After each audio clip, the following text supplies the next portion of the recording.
I knew a lot of, certain characters in the Marvel world, but really wasn't until the Avengers. That was the first Marvel movie I worked on, where I started to get I'm like, oh, it all starts making sense now. And then working on Iron Man 3 and Captain America, Winter Soldier, and now the Black Panther. The production design and everything, the different departments of the filmmakers, they put together what was called the Wakandan Bible. So every little aspect was thought through, and all the different, like the main city, and then the border tribes, the river tribes, up to what the different costumes were, and what type of terrain there was, and then of course vibranium, and then the different uses of vibranium, and the sensitivity of vibranium. So all the different vendors that worked on the movie got this initial Bible, which we can then immerse ourselves and then kind of really understand what Wakanda should be. Always, it's realism. You always want to make sure that you have even something that's fantastical.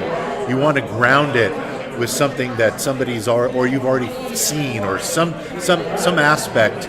That's why you find like there's a lot of fiery or electrical, types of elements and a lot of effects, because it grounds you with something that you already have seen. In Black Panther, for example, we had to do some effects because the technology was based off of sound. And so the Royal Talon, for example, when it flew, it was using sound, sonic engines. So we had to then portray and show that it wasn't when it would land or hover, that it wouldn't be like a helicopter, but you would need to see a visualization of what the sound was. And in the sequence that we worked on, the Warrior Falls, it went over the pond, and then you can see the water start changing based off the different sonic vibrations. And so that was a kind of a cool visual cue.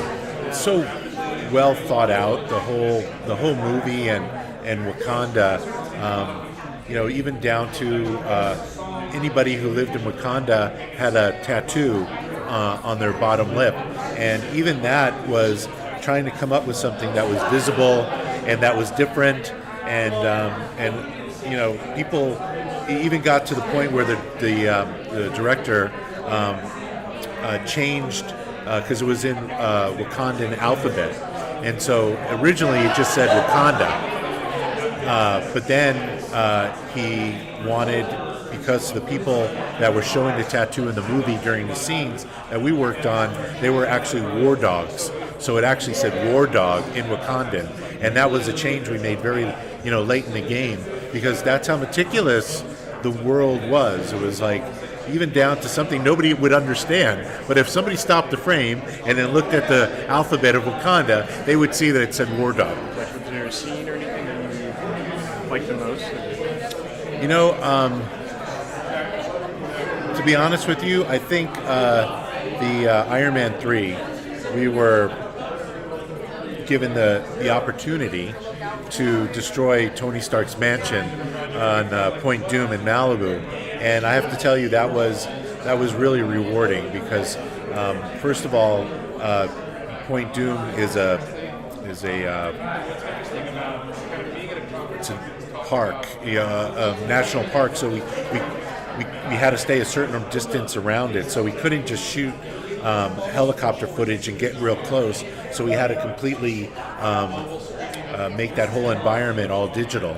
And then of course the house is fictional house, so we built that, but just destroying it and exploding and and all that kind of stuff, that's what I like. I like doing that kind of stuff.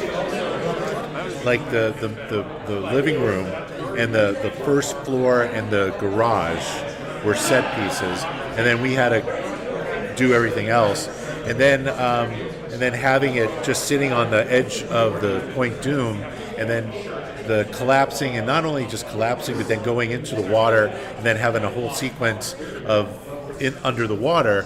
you know, it's for visual effects. Those types of things is like our dream come true, because it's not an easy thing to do, but you know, if you can execute it and people enjoy it, then it's definitely worth its while.